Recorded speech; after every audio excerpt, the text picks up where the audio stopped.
नहमदुहु व नुसल्ली व नुसल्लिमु अला रसूलिहिल करीम अम्मा बाद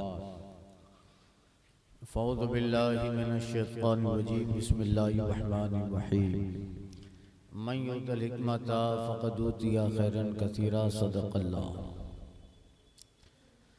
सजदे सहव का बयान मुकम्मल हुआ। यहाँ से सजदे तिलावत कुरान मजीद की मखसूस आयतें हैं, उनको पढ़ने से सजदा एक सजदा वाजिब हो जाता है। मुस्लिम शरीफ में हजरत अबू हुरैरा से रिवायत है, आका फरमाते हैं सल्लल्लाहु अलैहि वसल्लम, जब इब्ने आदम आयत सजदा पढ़ के सजदा करता है, शैतान हट जाता है और रो रो कर कहता है, हाय बर्बादी मेरी। इब्ने आदम को सजदा का हुक्म हुआ, उसने सजदा किया, उसके लिए जन्नत है। मुझे हुक्म हुआ, मैंने इनकार किया, मेरे लिए दोज़ख है।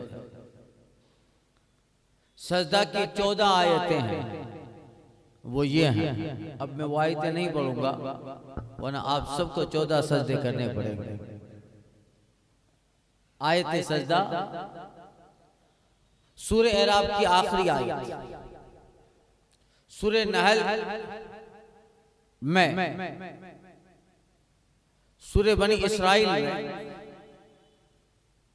सूरह मरियम, सूरह हज में पहली जगह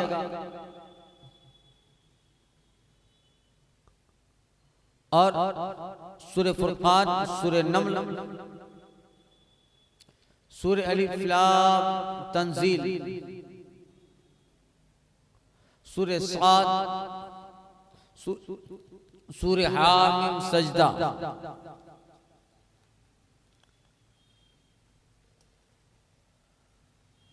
सूरह इंशिकाक, सूरह इक़रा। 14 सजदे हैं, 14 जगह हैं। कुरान मजीद की 14 आयतें हैं कि जिसको पढ़ने के बाद सजदा है और सुनने के बाद भी सजदा है। अगर आवाज़ असली में सुने तो भी सजदा है। आयत सजदा पढ़ने या सुनने से सजदा वाजिब हो जाता है। पढ़ने में ये शर्त है कि इतनी आवाज से हो कि अगर कोई उज़्र ना हो तो खुद सुन सके, खुद सुने। पढ़ने सुनने वाले के लिए जरूरी नहीं कि बिल क़स्द सुनी हो, बिला क़स्द सुनने से भी सजदा वाजिब हो जाता है। इरादा नहीं है सुनने का, मगर किसी ने पढ़ डाली, कान उधर लगा हुआ है, सुन लिया, तब भी सजदा वाजिब। बिल क़स्द या बिला क़स्द आयत सजदा पढ़ी तो सजदा 14 आयतें हैं। रमजान शरीफ में हाफिज साहब किबला पढ़ते हैं तो डायरेक्ट सजदे में चले जाते हैं ना। सजदा वाजिब है, अगर नहीं करेगा ये सजदा तो गुनहगार होगा। तो कोई आयत सजदा पढ़े, मगर पढ़ने के लिए जरूरी है कि खुद सुन सके। कोई इतना उज़्र ना हो, कोई बहुत शोर गुल नहीं आ रहा है, तो इतना पढ़े कि खुद सुन सके। सिर्फ होंठ हिला के पढ़ दिया तो आयत सजदा से सजदा वाजिब नहीं होगा। सजदा वाजिब होने के लिए पूरी आयत पढ़ना जरूरी नहीं है, बल्कि वो लफ्ज जिसमें सजदा का मादा पाया जाता है, वस्जुद या यस्जुद में सीन जीम दाल, ये जो सजदा से फ़ैल आता है, कभी सजद आया है, सजदू आया है, यस्जुदून आया है, यस्जुद आया है, तो सजदा का मादा पाया जाता है और उसके साथ क़ब्ल या बाद का कोई लफ्ज मिलाकर पढ़ना काफी है, तब भी सजदा वाजिब हो जाता है। मसला अगर इतनी आवाज से आयत पढ़ी के सुन सकता था, मगर शोर व गुल या बहरे होने की वजह से न सुनी, आयत इतनी पढ़ी कि शांत माहौल होता तो खुद सुन लेता, मगर ऊपर से हवाई जहाज जा रहा है, चलते हैं ना रोजाना। कल शुरू होंगे, जुमेरात है, कल ट्रेनिंग का दिन होगा, तो कब्ल शोर गुल या बहरा होने की वजह से न सुनी तो सजदा वाजिब हो गया। यानी आयत सजदा पढ़ी सुन सकता था, इतनी आवाज से पढ़ा है कि सुन सकता था। अगर शांत माहौल होता तो सुनता, मगर अचानक हवाई जहाज गुजरा वहां से, आवाज नहीं आई, कुछ शोर गुल हुआ, आवाज नहीं सुनी, तब भी सजदा वाजिब हो गया, तब भी सजदा वाजिब, क्योंकि उसने इतनी आवाज से पढ़ा है कि वो खुद सुन सके, खुद सुनता है तो उसकी वजह से नहीं सुना, मगर खुद अगर मैं होंठ मिले हिले आवाज पैदा ना हुई तो सजदा तिलावत वाजिब नहीं है। कारी ने आयत पढ़ी मगर दूसरे ने ना सुनी तो अगर जो उसी मजलिस में हो उस पे सजदा वाजिब ना हुआ, न सुनी। अलबत्ता नमाज में इमाम ने आयत पढ़ी तो मुक्तदियों पे वाजिब हो गया, अगरचे न सुनी, अगरचे इमाम चूंकि वो मुक्तदी है तो अब सब कुछ इमाम ही का है, कश्ती तुम्ही पे छोड़ी लंगर उठा दिए हैं, समझे, इमाम ही सब कुछ है, इतने सब लोगों की नमाजों का जिम्मेदार इमाम ही है, उससे बड़ा एहतियात करना है। अगर इसकी जाएगी तो 50 लोग पीछे खड़े हो उसकी भी नमाज जाएगी, इन सब का गुनहगारिया होगा, तो बड़ा वजनी बेड़ा उठा के गया है, समझे। तो अगर किसी मजलिस में कारी ने आयत सजदा पढ़ी तो उसको सुनना जरूरी है, अगर नहीं सुना तो इस पे नहीं होगा। मगर इमाम साहब ने अगर आयत सजदा पढ़ी तो पिछली सब पे किसी ने सुना कि ना सुना, न सुना उस पे भी सजदा वाजिब है।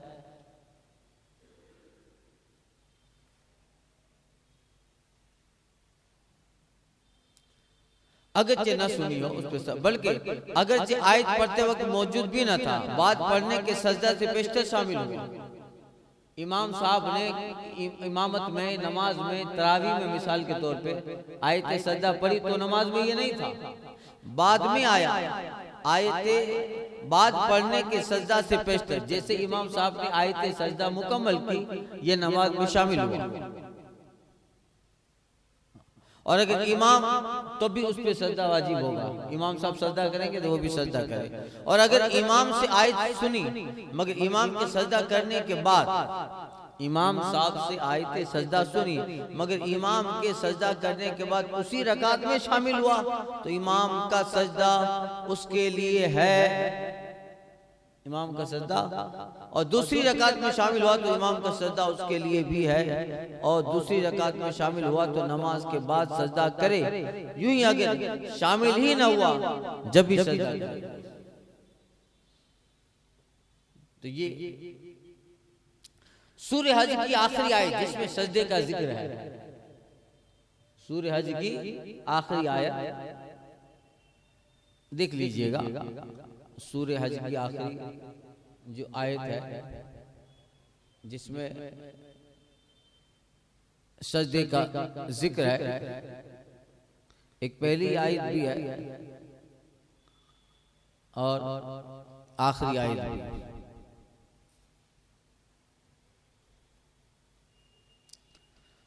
तो सूरह हज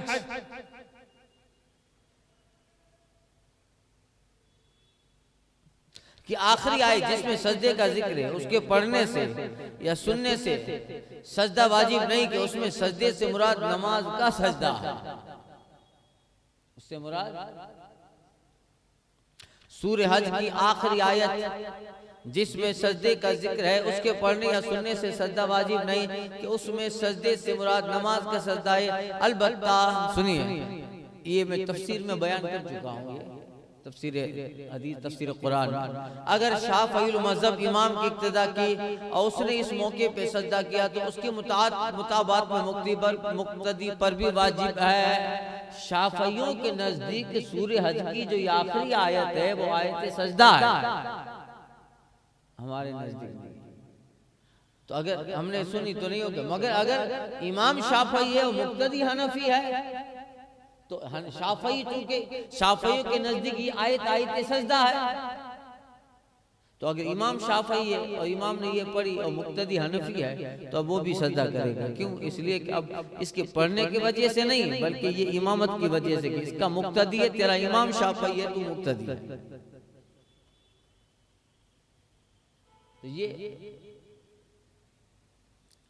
उसके मुताबिक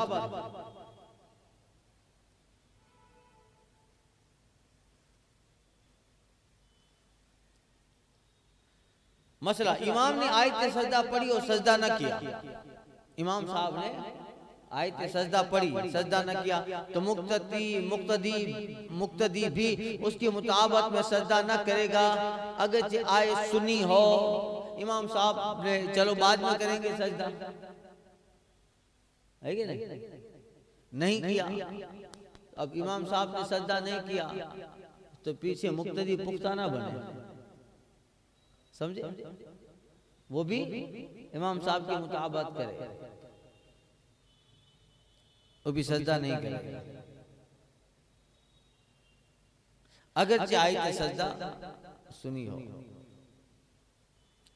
मुक्तदी ने आयत सजदा पढ़ी तो न खुद उस पे सजदा वाजिब है न इमाम पर, और मुक्तदियों पर न नमाज में न बाद में। अलबत्ता अगर दूसरे नमाजी ने कि उसके साथ नमाज में शरीक न था आयत सुनी, और मुनफरिद हो या दूसरे इमाम का मुक्तदी या दूसरा इमाम, उन पर बाद नमाज सजदा वाजिब है। किसी ने मुक्तदी है, मुक्तदी ने अपनी नमाज में, इमाम साहब है पीछे मुक्तदी है, मुक्तदी ने आयत सजदा पढ़ी, तो अगर मुक्तदी ने आयत सजदा पढ़ी तो न खुद उस पे सजदा वाजिब है न इमाम पर, मगर ये कि वो मुक्तदी हो, नमाज में हो। और मुक्तदियों पर न नमाज में न बाद में, और उसके साथ जो शरीक है दूसरे मुक्तदी हैं उस पर। अलबत्ता अगर दूसरे इमाम दूसरे नमाजी ने कि उसके साथ नमाज में शरीक न था आयत सुनी, एक बंदा और नमाज पढ़ रहा था मगर इसकी जमात में शरीक नहीं था, इस नमाज में था, वो अलग से अपनी पढ़ रहा था, उसने सुनी, उस पे आयत सजदा सुनने की वजह से सजदा है। इसमें नमाज में इसके साथ शरीक न था, आयत सुनी, मुनफरिद हो, अकेला पढ़ता हो, या दूसरे इमाम का मुक्तदी हो, या वहां दूसरी अलग जमात हो रही है, या दूसरे इमाम उन पर, और या दूसरा इमाम, इन पर बाद नमाज सजदा वाजिब है।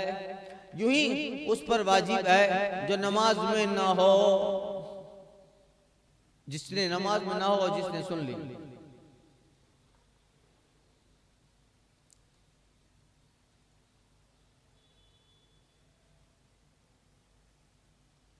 मसला, जो शख्स नमाज में नहीं है और आयत सजदा पढ़ी, जो शख्स नमाज में नहीं है और आयत सजदा पढ़ी और नमाजी ने सुनी तो बाद नमाज सजदा करे, नमाज में ना करे।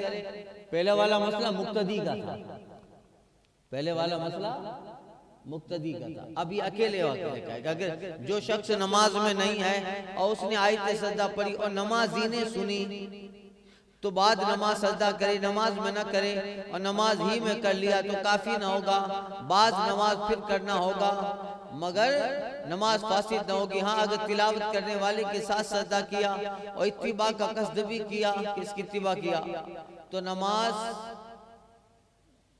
जो है जाती रहेगी, तो नमाज जाती रहेगी।